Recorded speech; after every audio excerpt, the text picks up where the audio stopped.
Welcome to From Tabletop to TikTok. I'm Natalie Mayhew and my company is Fern and Maple Style. I've been working in parties now for about 6 years. I have a 5-year relationship with Oriental Trading and have also worked with brands such as World Market, Evite, Smarty Had a Party, just to name a few.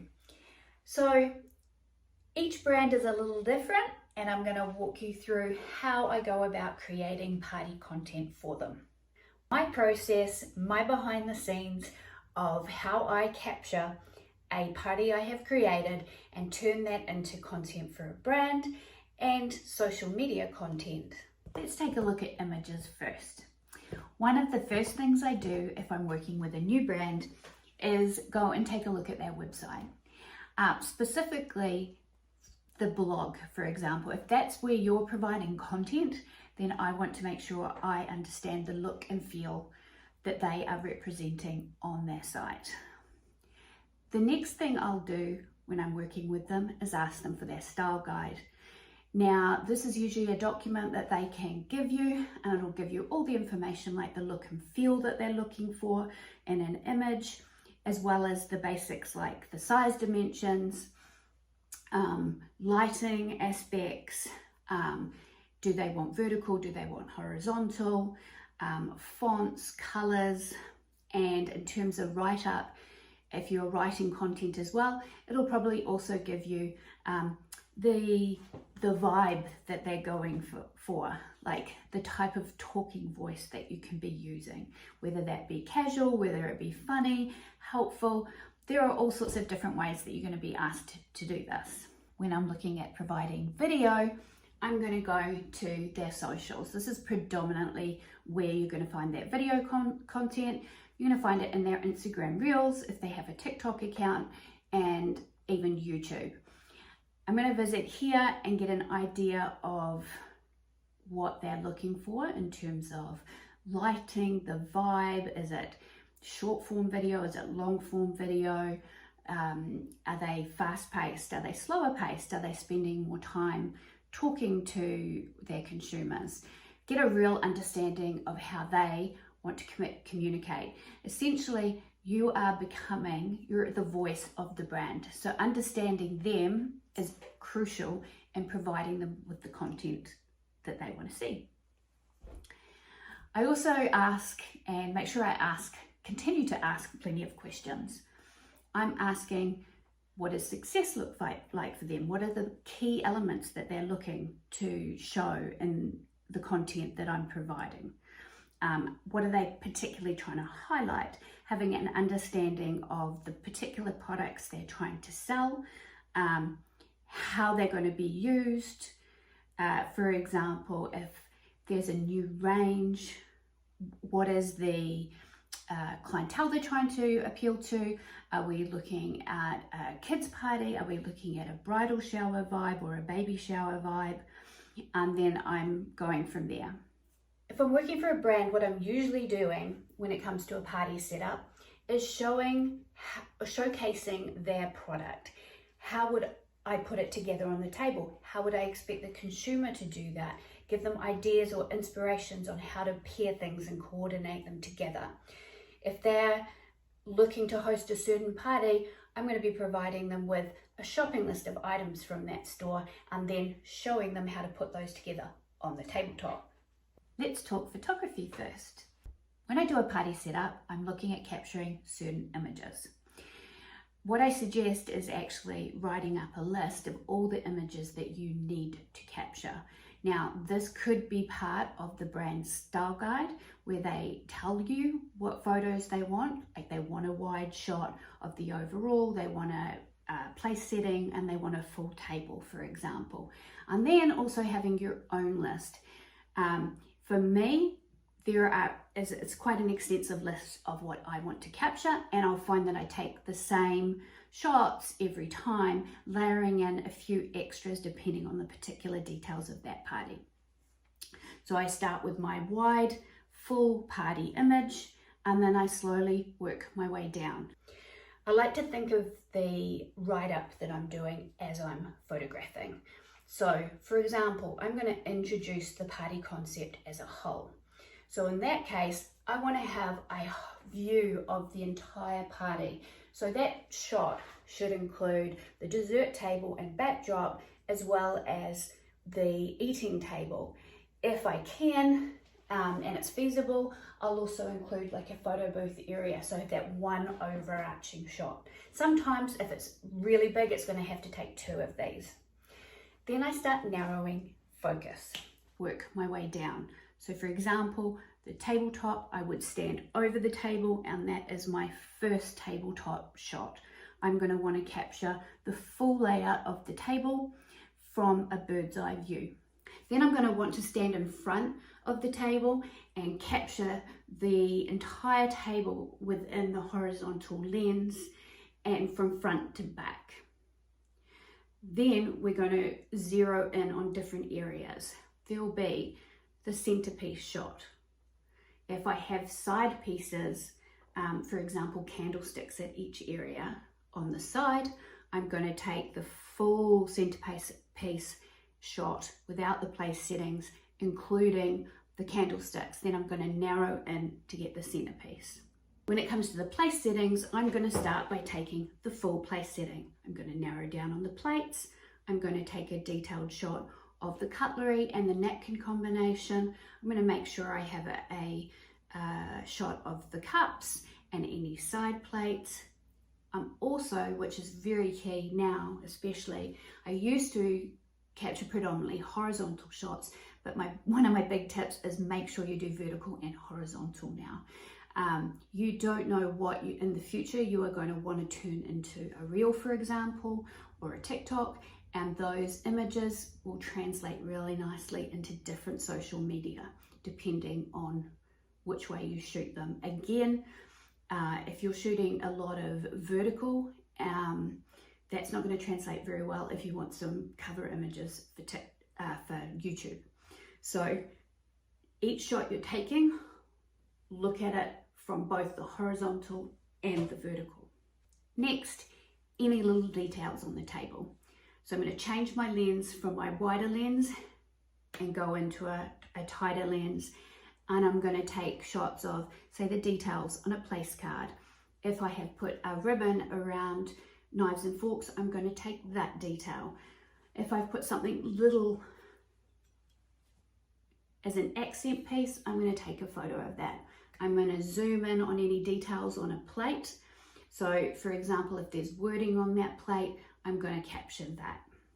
On the centerpiece, same thing. I want to be able to talk to the creation of that centerpiece. So for example, if I have used 5 pieces to create that centerpiece, I've used a particular vase, I've used a frame, I've used a pumpkin, then if I'm thinking about the copy that I'm going to write, I need to be able to go, here's my centerpiece, have a photo that will then link to a product, referencing the vase, referencing the pumpkin, referencing the frame.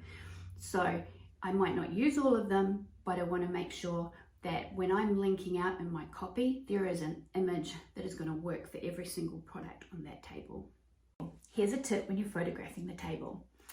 Don't be afraid to move things.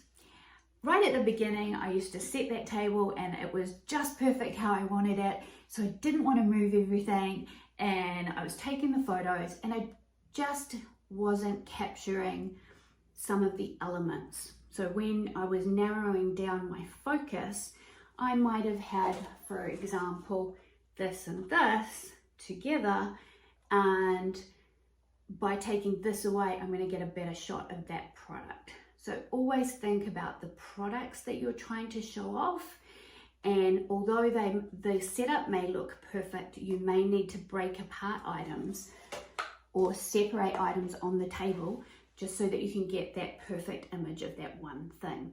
Cutlery is a great example of this. Different napkins, I might have to move them just to get a better angle. The other thing to consider is depth.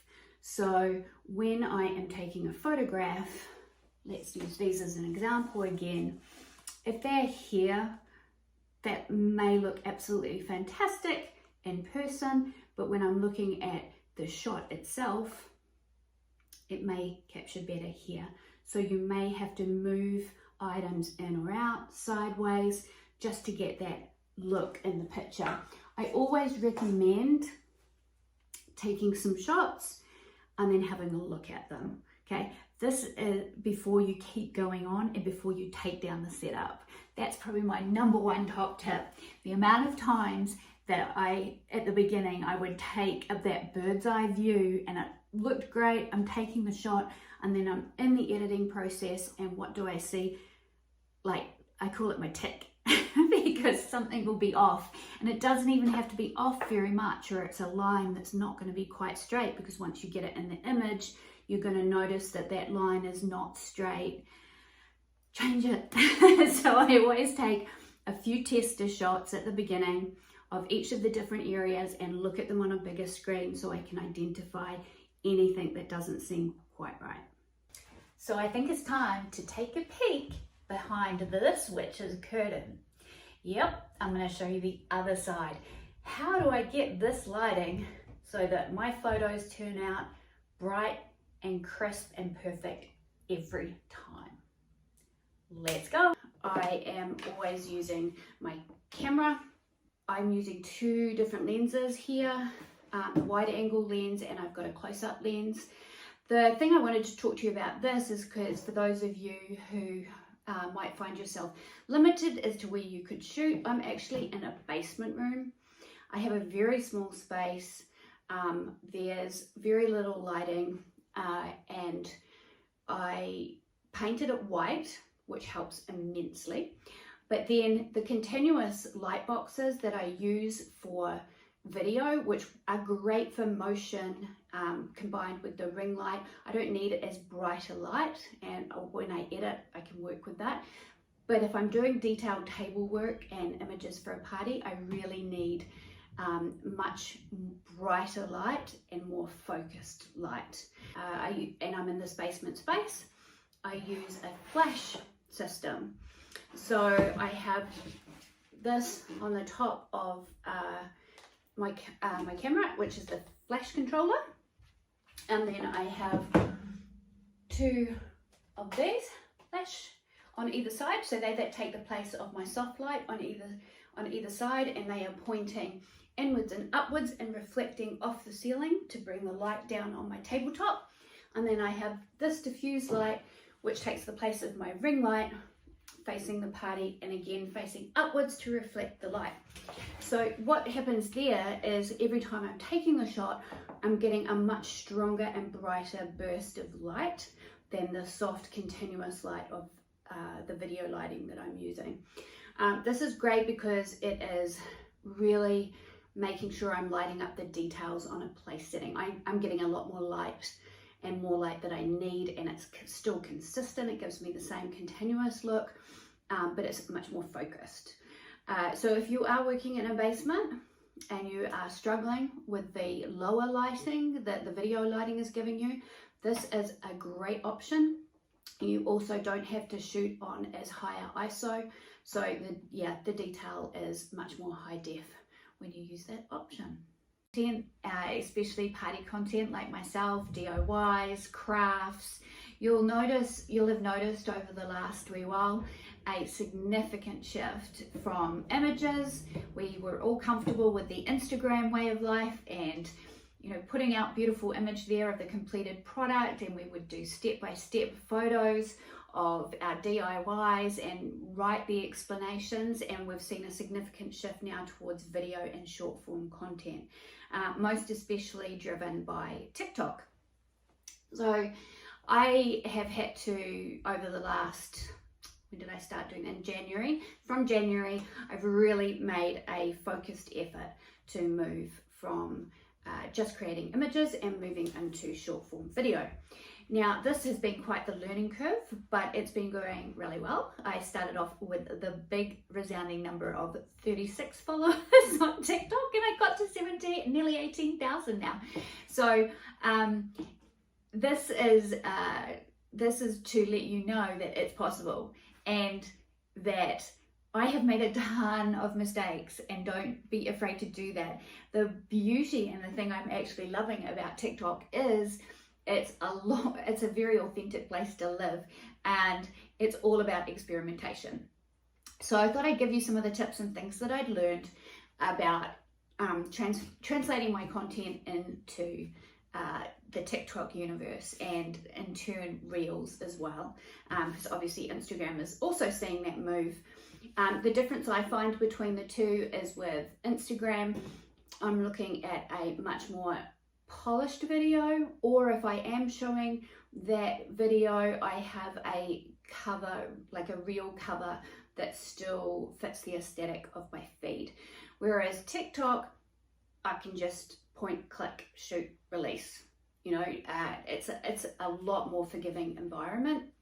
In fact, sometimes the video content that I've worked the least on works the best.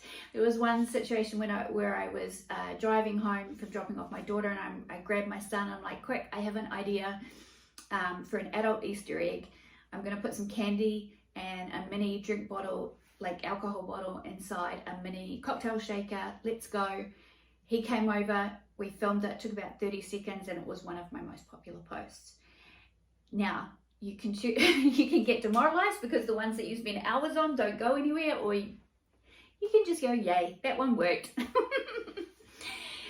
So here are some of the things that, if you're trying to transition from party shots and just or craft shots and just displaying your crafts or displaying your parties, what can you start doing? Okay, so for a party, one of the top videos you can do is a walkthrough. That's actually taking somebody on a tour around the party so they can experience what it feels like to be there. The second is green screen. There's a function on TikTok that allows you to project images or video behind you. Then, like, that's a green screen and you're in front of it. So if you do have images from a party, consider using those images, putting them behind you, and then talking people through what you were thinking, how you put this together, the vibe you were going for, and give them more insight. They just want to listen to you talking about it. Video, doing a place setting, putting together a placemat, then adding items on until you get to a finished place setting. Now, you can do that long form, or you can do a video, a stop motion video. Now, the easiest way to do that is to use one of these, your icon, and have it up in the same position. You video 2 seconds with one thing, you switch out, put the next item on, video the next, put the plate on, video another 2 seconds, and so on and so on. Then you splice all those pieces of video together and you speed them up, and then you've got one of the videos that looks like it's coming together in stop motion. Okay. DIYs, I'm finding that this is probably the most successful videos I have. People are really interested in how you put together a DIY centerpiece, favor ideas, how you do a place card. So consider looking at your party and the details of it and how you put them together. Something that you think was just normal, something you would do every day, make a video out of it and show people how you did it. Experiences at the party, consider videoing the kids having fun, doing an activity that you had, like if you've got colouring on the table, video them doing the colouring tablecloth. Sneak peeks are always a good video. Shopping, the behind the scenes look and feel of walking around Target with you and what are you thinking. Usually it's, I need that, I want that. you can put an audio to that, but actually talk people through, picking up an item and what you think about it, what you would do with it, how it would go on a place setting, especially if it's something different. Like, oh, hey, look at this set of 4 faux pumpkins that for $3. Wow, I could use my Cricut and put somebody's name on them and put them at each place setting, and that would be great for Thanksgiving dinner. You're inspiring somebody, you're giving them information, and that's a TikTok somebody wants to see. We talked about translating images into TikToks with a green screen. You can also do that without. You can just speed up those images and do them very quickly and turn them into an inspiration video. One thing to remember is when people do requests, try responding to them and addressing them, but address them with video. What you're really trying to do on TikTok is create that engaged community and people that are interested in what you're doing and are potentially going to buy from you, or visit your blog, so that you're then getting your associated affiliate incomes, etc. So really engage with them, even more so than Instagram. Talk to them about your inspiration and themes, some other videos you can do, tools that you use, trends, tips and hacks. These are always great. Little things like I took some school folders that I found a design I liked and I cut them up and turned them into placemats. That's a hack. With all of these videos, first you've got to engage people really quickly. So think about the first 3 seconds. How are you going to hook them in? One of the ways I looked at a whole lot of TikTok coaches and what they were suggesting as hooks, and then I also went through my emails and things like that, and what emails do I open? You know how you get a ton of emails and there's always somebody that's one of them and they get you. It's that right subject line and it makes you open it. So those are the ones I target and look at what they're saying and try and replicate that kind of text at the beginning of my videos to get people interested and hooked into watching. The other thing with TikTok, it's very forgiving of quality, so really be gentle with yourself, experiment, try things out, see what works for you, see what your audience likes. Don't worry if it doesn't. If it's a bust, move on, actually reformat it, try it as something else, speed it up, do it shorter form, add to it. Just because it didn't hit once doesn't mean it's not going to hit again. Repurpose your content, redo it. I've had one video that did really well and I post that now about once every month. Whereas Instagram, I very rarely repost. It's all new content. TikTok, don't be afraid to repost because every time they're going to be sending it out to somebody new. Another peek behind the curtain. This time we're going to look at the lighting for video. It's a little bit of a different beast. I have to have a much more consistent light than I do when I'm taking photos or images. So I have a totally different setup for that. Let's take a look behind the switches curtain again. This is one of those real sneak peeks. Look at this mess. Excuse it, please. But this is behind the scenes. Right in the center there, I have my ring light. This is going to be taller than me. The bottom of my head is kind of in the middle of the bottom of that ring. And the light is also pointing downwards. This central light is going to be putting light onto me and keeping me light, but also the angle and the height means that it's stopping me from getting as many shadows behind me. On either side of my ring light, I have got these 2 soft lights to keep the light from looking too harsh, and they are coming in from either side of me to prevent shadows at the side and light up the whole entire area that I'm working with. Now, as a rule of thumb, if you have this ring light in the center, the 2 lights at either side should be an equal distance apart from the ring light. This is the Acron stand, and this has been invaluable as I've been transitioning to TikTok. One of the types of TikToks that's working really well for me is an overhead filming of doing a DIY or craft. Now, to do that, this stand will have lots and lots of flexibility. It's heavily weighted at the bottom so that it doesn't tip over. So here's the little bit for your phone. My phone sticks in there and I can move it all around, so I can film that direction, I can angle it up. This can go all the way over here, or I can actually have it like tighter.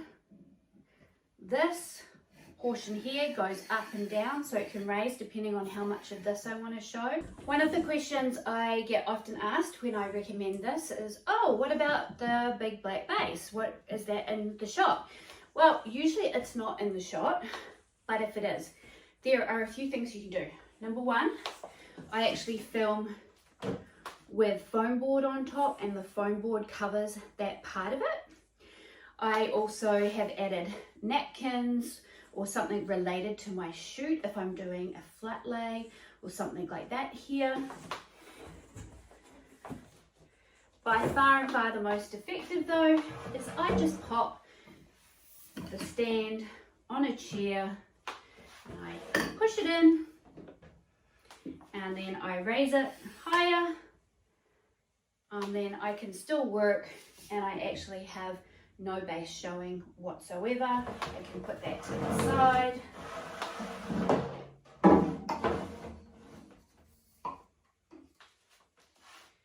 I can twist this because it's really flexible and I can work here. Now in terms of my lighting, the lighting setup is very much the same as when I'm filming here. I have 2 continuous lights at either side to fill the gap, and then I have 1 ring light which is in front of me. The only difference is I bring this in closer. So the ring light is brought right into here and it comes over the top, so the ring light is shining down.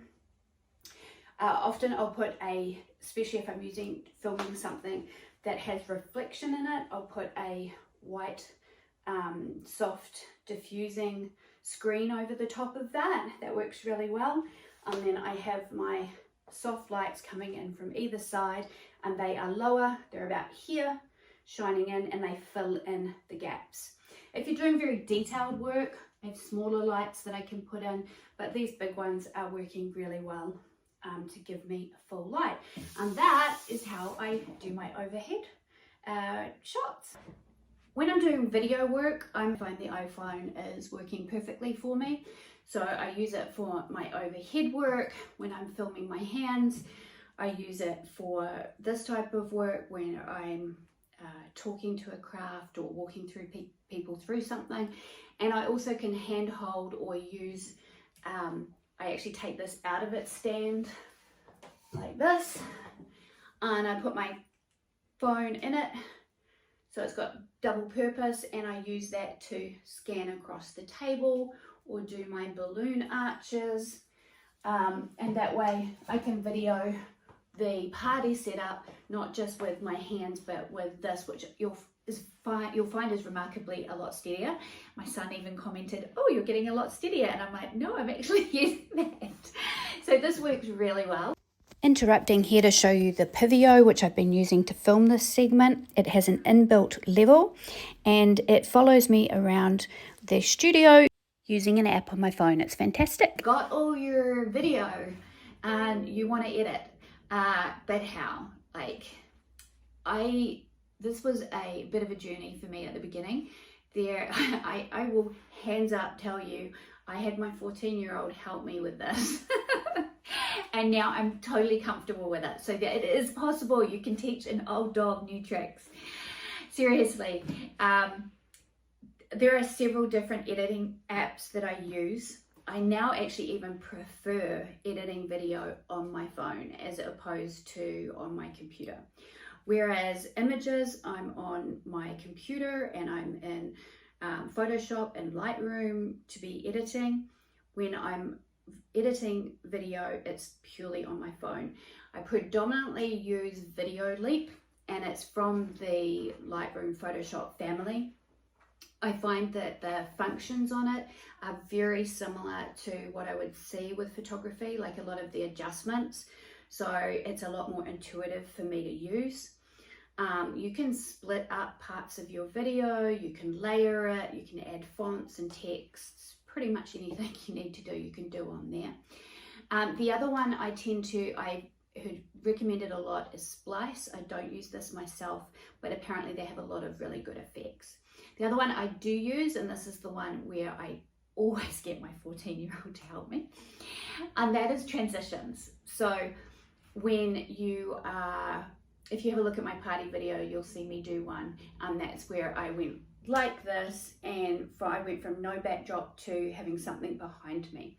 So that's working on editing 2 frames really close together and really slowing down in a tiny minutia of frames and matching them up so that that transition is really smooth. CapCut is awesome for that. So we always use CapCut to do the transition, and then I'll take the video from that and put it into Video Leap where I can use it. One of the great things about working in Video Leap is you can store them there, and then they can move across. You can use them for multi-purpose. So I can use the video that I got there, load it up into Instagram Reels, load it into TikTok. I can put it on a different canvas. They have different canvases in there. You need 9x16 for TikTok or Instagram Reels, but they have a canvas for horizontal as well, and other versions. You have square, etc. I can then put it into a horizontal format for YouTube. It's very flexible. I can use one piece of video and repurpose it across all of them without the watermarks. If I do create something within TikTok, for example, I always do green screen video in TikTok. That is then in TikTok, and if I download it, it's got a watermark. If you want to get around this and reuse that content elsewhere, or even reuse it, uploading it onto TikTok without that watermark, which TikTok does not like, or neither does Instagram, use snaptik.app. That's snaptik.app, and you can put the TikTok that you're in there and download it and reuse it again without that watermark, which is kind of handy. When it comes to styling parties at home and for brands, you need tables, and you need several tables. One of the best investments that I made was getting tabletops from IKEA. So they are this size, and you also have the smaller size, and I use these in two ways. So I have one set that I can remove the tabletops like this. Let me show you, just like this. So they store very easily against the wall. I've got a natural color one, I've got black, and I've got white. And then they come with these trestles, which can go underneath, and again I can change these out. I have white, I have black, and you can even spray paint these. I have a set that I spray painted yellow, and I love those, or red for kids' parties. Now the other option is they do also have metal trestles like this that you can use. Then I can use the tabletops on top of these milk crates like this. Four of these, one at each corner, and that gives me a really low level table, which is perfect when I'm styling kids' parties and I want something low to the table with cushions, something that's workable for younger kids.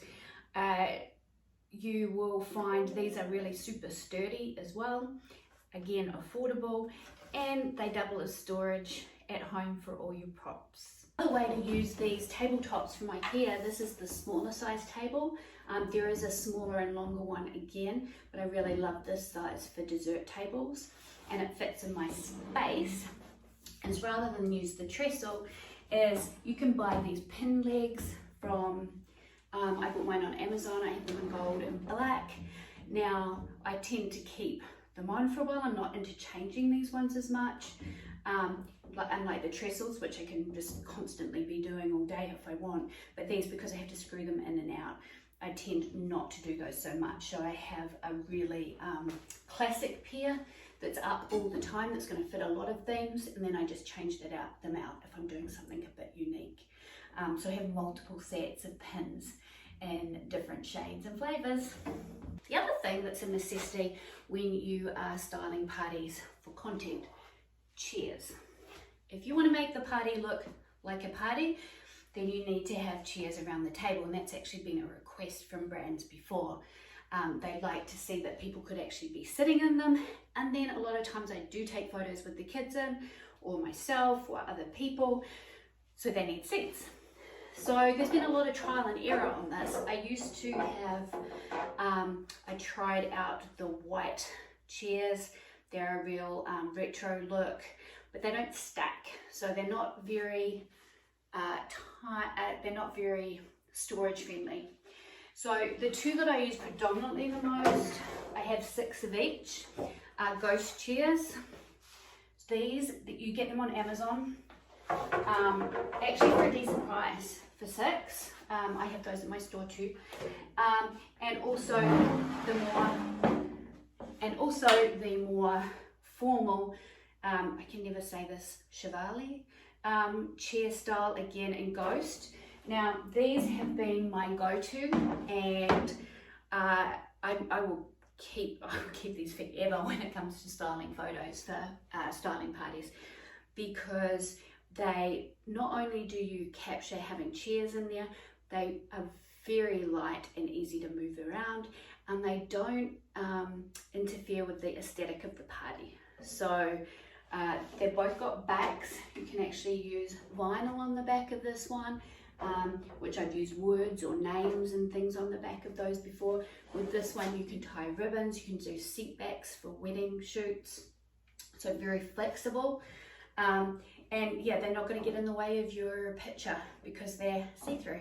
So they're the two that I recommend the most. The third chair I like to have access to at home is this picnic chair from IKEA. They're super affordable, and the best bit is look how they store. So I can have multiple of those. They are very simple to open up and store. So I have these three at home. Now, as you do bigger styled shoots, I mean, this is obviously great. I can have this at home and I can bring these out very quickly, set up a party, take the images.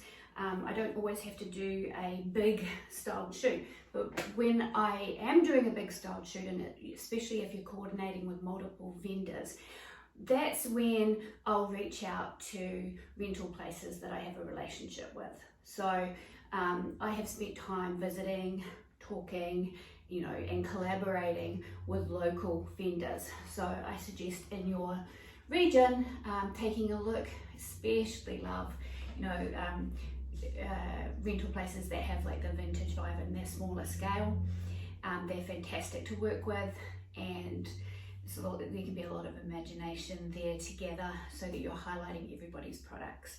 One thing I highly recommend in terms of props, two things: lots of cake stands. You'll need them for every theme. And the other is invest or create your own fake cakes. Now, I have a secret obsession with fake cakes, and I think I have about 50. Shh, don't tell anyone.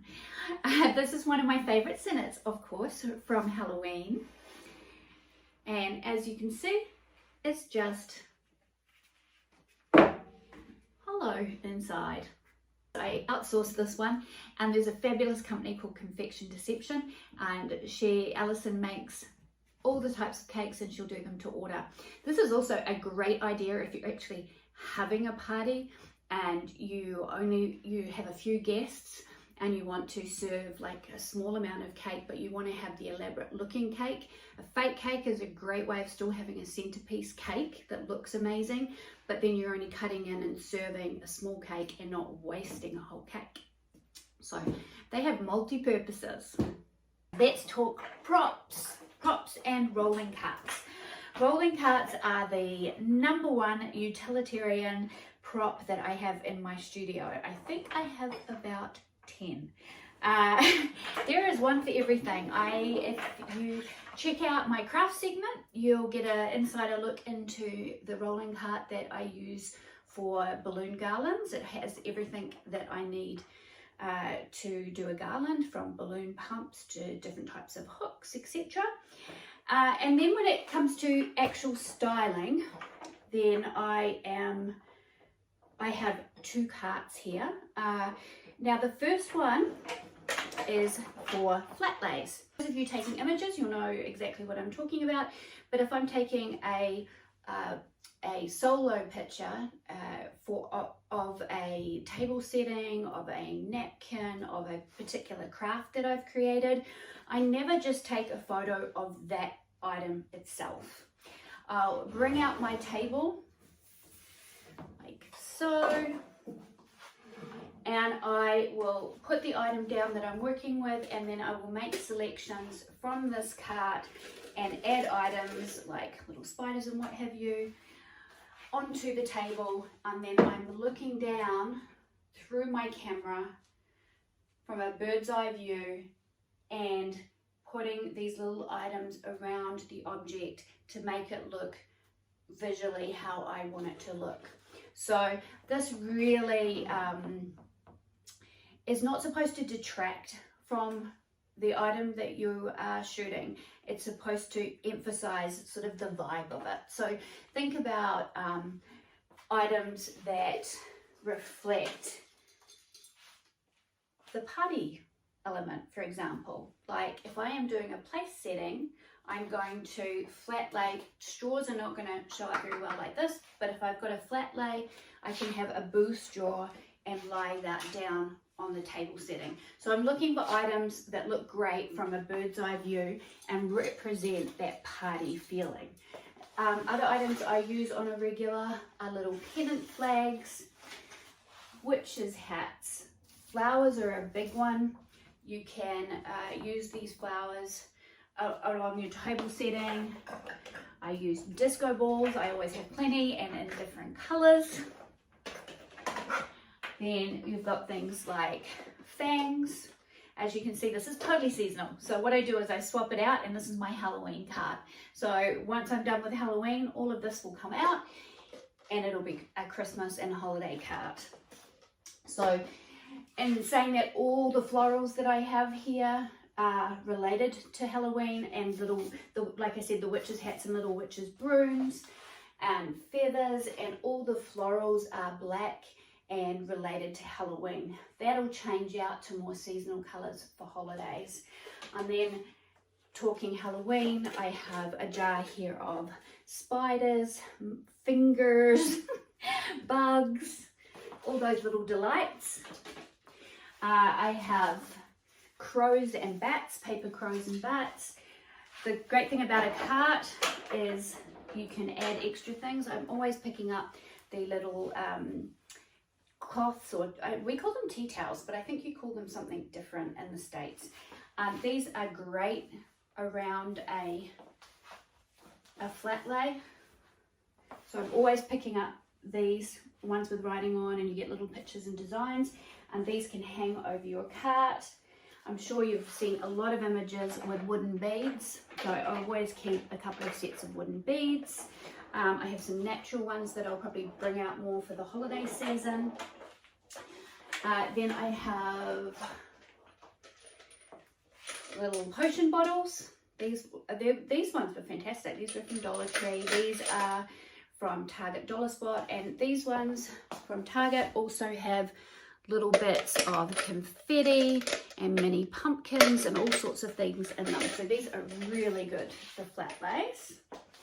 I have eyeballs of all sorts. I have vintage eyeballs, snake eyeballs, and googly eye eyeballs. Now for these, they obviously, I don't want them to roll. So I either use something called blue tack, which is, I used to get this from New Zealand, but you can actually get this here now in the States, or I use clear museum gel putty, and this will hold all the items in place on the flat lay. Okay, I also have little wee signs, mini signs that I can put, so I can sprinkle these around on the image. Again, I can hold these in place with the gel, or I can elevate them with the gel and have them a little bit higher up so I can poke a straw underneath. Then on, I have a whole selection of googly eyes, which look great in flat lays. And at the bottom level here, which you cannot see, but I will bring them up for you and we can do a closer walk through. I have candy. All Halloween shots need a little bit of candy in them. Then I have tiny little items that I tend to find in dollar spots and what have you. Dollar Tree when I'm walking around. I have like little clickers. I have tiny little skeletons, mini pumpkins that all look great. Oh, and some bats. I love these bats. Little bats in different different colours. These all look great in flat lays. And then a selection of bones and mini skulls.